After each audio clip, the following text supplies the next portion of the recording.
Hello students and all the viewers, welcome to my dental inside YouTube channel. So आज की video के अंदर हमने नेक्स्ट पार्ट ऑफ एनेमल को start करना है और ये सेकंड लास्ट पार्ट है। इसके बाद एनेमल और हमारी जो ओरल हिस्टोलॉजी का जो 99% जितने भी सारी चीज़ें मैंने अपने चैनल पर अपलोड कर दी हैं वही पेपर के अंदर आती हैं, उसके अलावा इससे बाहर से कुछ नहीं आता। सो क्रॉस स्ट्राइएशंस को स्टार्ट करते हैं। क्रॉस स्ट्राइएशंस क्या होती हैं? बेसिकली ये एक इम्पॉर्टेंट MCQ पॉइंट है, 4 माइक्रोमीटर पर डे। इसको मैं बताता हूँ इसका क्या मतलब है। ये बता दें कि ह्यूमन इनेमल जो होता है is known to form at the rate of कितना रेट 4 माइक्रोमीटर पर डे। इस 4 को याद रखना है, सही है। हर रोज़ इनेमल 4 माइक्रोमीटर पर डे क्या होता है, बनता है। इसका फॉर्म क्या रेट कितना है, 4 माइक्रोमीटर है। देन क्रॉस स्ट्राइएशंस क्या है कि ये इनेमल बना हर दिन 4 माइक्रोमीटर के बाद, इसके बाद हमेशा क्या आ जाती है, एक लाइन अपेयर होती है which is called cross striation. Ground inspection of enamel reveals what appear to be periodic bands और cross striation at 4 micrometer interval across rod. अगर ये देखो पिक्चर, सो ये आपको नज़र आ रही है रॉड, ये आपको एक रॉड नज़र आ रही है, ठीक है। ये रॉड कितने दिन में बन रही है, 4 माइक्रोमीटर बनती है पर डे। एक दिन में 4 माइक्रोमीटर ये बनती है। और इसके बाद जो आपको ये लाइन नज़र आ रही है, या क्रॉस स्ट्राइएशन या पीरियोडिक बैंड नज़र आ रहा है, इसे हम कहते हैं क्रॉस स्ट्राइएशन। सिंपल सी बात है। तो इस क्रॉस स्ट्राइएशन का मतलब ये हुआ कि एनेमल बन रहा है 4 माइक्रोमीटर, इसलिए हर क्रॉस स्ट्राइएशन क्या क्या बताती है कि 1 डे एनेमल फॉर्मेशन को रिप्रेजेंट करती है। ये बात समझ में आई कि हर क्रॉस स्ट्राइएशन 1 डे एनेमल की जो फॉर्मेशन है उसको रिप्रेजेंट कर रही है। बाकी इसके अंदर जो चीज़ें लिखी हुई हैं वो कोई इतनी खास नहीं है, बता रही हैं ग्राउंड सेक्शन में कैसे नज़र आती है, लॉन्गिट्यूडनल सेक्शन में वो कोई नहीं पूछे, वो पेपर में भी नहीं आती। बट आपको ये पता होना चाहिए कि एनेमल का रेट ऑफ फॉर्मेशन जो है वो 4 माइक्रोमीटर पर डे है। और आफ्टर फॉर्मेशन यानी कि एक दिन में 4 माइक्रोमीटर बनने के बाद वहाँ पे आपको या तो कोई पीरियोडिक बैंड्स या क्रॉस स्ट्राइएशंस नजर आएंगे जिन्हें हम कहते हैं कि वो रिप्रेजेंट कर रही है एनेमल की फॉर्मेशन को, ठीक है। बाकी इसकी डायग्राम यहाँ पे ये दी भी है। उसके अलावा एक और चीज़ होती है एनेमल के ऊपर which is band of Hunter and Schregers. Band of ये बेसिकली ऑप्टिकल फिनोमेना है। पेपर के अंदर MCQs के अंदर ये आता है कि कौन सा फिनोमेना जो होते हैं एनेमल के अंदर वो ऑप्टिकल होता है। तो बैंड ऑफ हंटर एंड श्रिगर्स है, ये basically light and dark bands आपको नज़र आते हैं एनेमल की सरफेस के ऊपर। तो ये देखो, तो ये आपको बैंड ऑफ हंटर एंड श्रिगर नज़र आ रहे हैं। ये डार्क बैंड है, फिर लाइट बैंड, फिर डार्क, और ये बेसिकली ऑप्टिकली अगर लाइट के अंदर ना ये नज़र आते हैं। अब ये ऑप्टिकल इल्यूजन है। अगर आप लाइट की जो बेसिकली डायरेक्शन को चेंज कर दोगे तो ये बैंड जो होंगे वो अल्टरनेट हो जाएंगे। तो यही यहाँ पे लिखा हुआ है कि the band of Hunter and Schreger are an optical phenomena produce by change in direction between adjacent group of rod, ठीक है, उनके डायरेक्शन को चेंज करने की वजह से होते हैं। These bands appear as light and dark alternating zone that can be reversed by altering the direction of the illumination। जैसे आपको यहाँ पे मैंने बताया कि डार्क एंड लाइट बैंड्स आपको नजर आ रहे हैं जिन्हें हम हंटर शेगर बैंड कहते हैं, और हम लाइट की डायरेक्शन को चेंज कर देंगे तो ये भी ऑल्टरनेट डेज पे ये रिवर्स हो जाएंगे। उसके अलावा ये बता दें scanning electron microscope clearly reveal the difference in orientation of group of rod. ये रॉड्स की क्या है भाई, ओरिएंटेशन वगैरह को बता रहे होते हैं। तो दो चीज़ें हमने पढ़ी हैं, पहली हमने पढ़ी क्रॉस स्ट्राइएशन, दूसरी हमने पढ़ी हंटर शेगर बैंड। थर्ड क्या है इसके अंदर, थर्ड है विच इज़ नाल्ड एनेमल। नाल्ड एनेमल भी कुछ भी नहीं है, ये बेसिकली कस्प के ऊपर जो तीर का जो कस्प है वहाँ पे जो रॉड होती है वो ट्विस्ट हो जाती है अराउंड ईच अदर। तो ये जिसकी वजह से हमारे पास एक कॉम्प्लेक्स अरेंजमेंट फॉर्म हो जाती है जिसे हम कहते हैं नाल्ड एनेमल। तो ये आपको नाल्ड एनेमल नजर आ रही है, ठीक है, ये कस्प है, ठीक है, और यहाँ पे जो रॉड है ना वो ट्विस्टेड हो जाते हैं जिसकी वजह से ये आपको एक फिनोमेना नजर आता है जिसे हम कहते हैं नाल्ड एनेमल। यहाँ पे लिखा हुआ भी over the cusp of the teeth the rod appear twisted around each other in a seemingly complex arrangement and this optical appearance is known as gnarled enamel. अब इसकी बुक के अंदर पिक्चर नहीं जो मैं तुम लोगों को इसको यहाँ से दिखा दिया। अच्छा, नाल्ड एनेमल यहाँ पे हो गया। Then we will start enamel tuft and lamella. अच्छा, एनेमल टफ और लैमेला ये दोनों बहुत इंपॉर्टेंट है। लास्ट पार्ट में मैंने एक चीज़ बताई थी, एक पिक्चर दिखाई थी जिसके अंदर एनेमल लैमेला नज़र आ रहा था उन लोगों को, और ऊपर जाएं तो ये वाली पिक्चर थी वो। तो दिस वन पिक्चर, ये वाली पिक्चर थी। इस पिक्चर के अंदर आपको ये एक लेबलिंग नज़र आ रही है एनेमल लैमेला की। ये मैंने लास्ट पार्ट में नहीं बताया था, अब वो इस पार्ट के अंदर आया तो हम बताते हैं। ये दोनों चीज़ें बहुत ज़्यादा कंफ्यूजिंग भी होती हैं। और इसकी एक और चीज़ आ जाती है विच इज़ एनेमल स्पिंडल। ये 3 चीज़ें ना थोड़ी सी कन्फ्यूजिंग है। सबसे पहले हम बात करते हैं इनेमल टफ की। इनेमल टफ क्या होता है?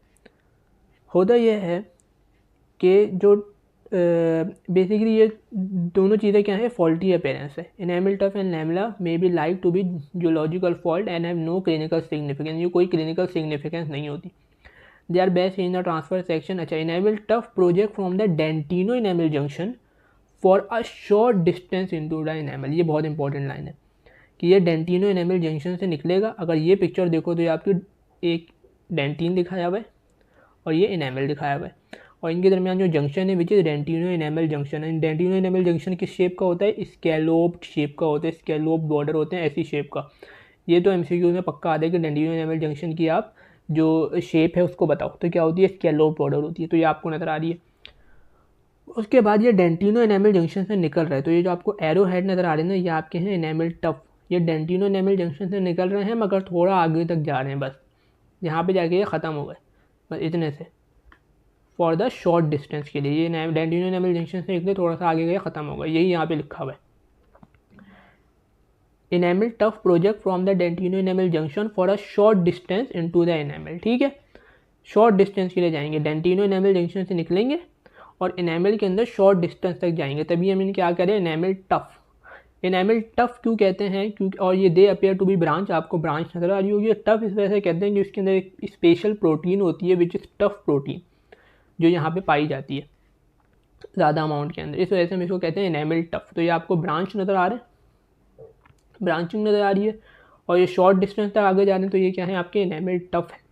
अब अगर यही इनेमल अगर यही आपकी पूरी इनेमल की सरफेस के ऊपर हो, जैसे आपको ये वाला नज़र आ रहा है दिस वन, ये पूरी इनेमल की सरफेस के ऊपर है, या ऊपर जाओ तो ये जो मैंने लास्ट पिक्चर में लास्ट वीडियो में छोड़ा था ये वाला, अब ये देखो इनेमल की सरफेस है, ये पूरी इनेमल की सरफेस के ऊपर जा रहा है, तो इसे हम कहते हैं लैमेला। ठीक है, इसे हम क्या कहते हैं? लैमेला कहते हैं। और इसको हमने डिफ्रेंशिएट करना होता है इनेमल क्रैक से।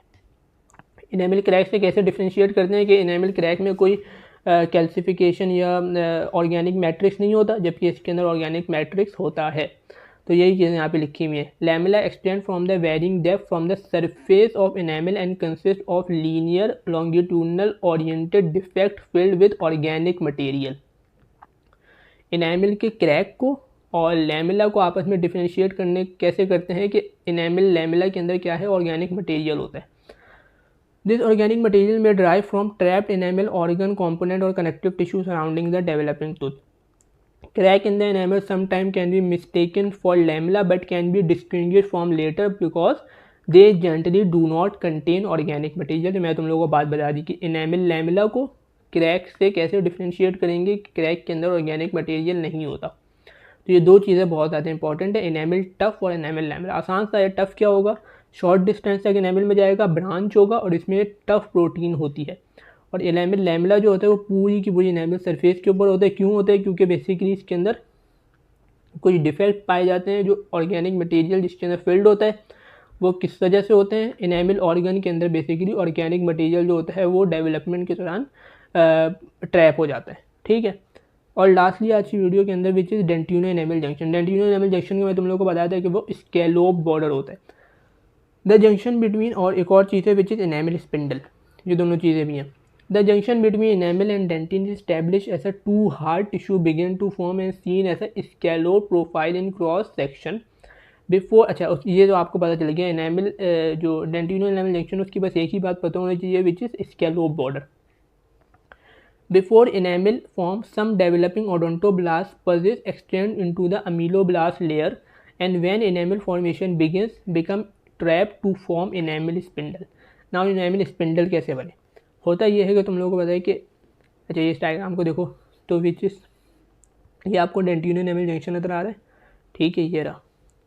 ठीक है, अब ये आपको डेंटिन नजर आ रहा है और दिस वन इज इनेमल।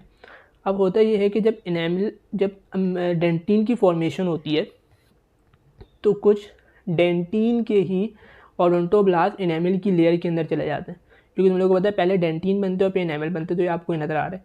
और जब इनेमल फॉर्मेशन होती है तो यही ओडोंटोब्लास्ट क्या होता है? यहाँ पे इंट्रैप्ड रह जाते हैं, यहाँ पे इंट्रैप रह जाते हैं, तो इन्हें हम क्या कहते हैं? इनेमल स्पिंडल्स कहते हैं। इनेमिल स्पिंडल कहाँ से आए हैं? ये ओडोंटोब्लास्ट हैं जो इनेमिल की सरफेस में इंट्रैप हो गए इनेमिल की फॉर्मेशन के दौरान। तो इसे हम क्या कह रहे हैं? इनेमिल स्पिंडल्स कह रहे हैं। इसको एक और दफ़ा पढ़ो।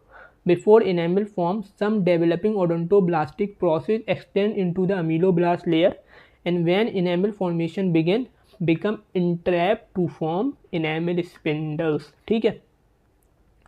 और इनेमिल जो डेंटिनो इनेमिल जंक्शन है उसकी शेप और नेचर जो होती है जंक्शन की, वो इनेमिल की शेयरिंग को ड्यूरिंग फंक्शन जो होती है वो प्रिवेंट करती है। तो ये भी एक इंपॉर्टेंट लाइन है।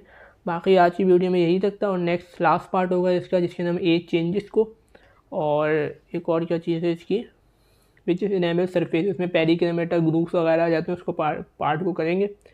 बाकी वीडियो अच्छी हो चैनल को लाइक करो, सब्सक्राइब करो, शेयर करो। अल्लाह हाफ़िज़।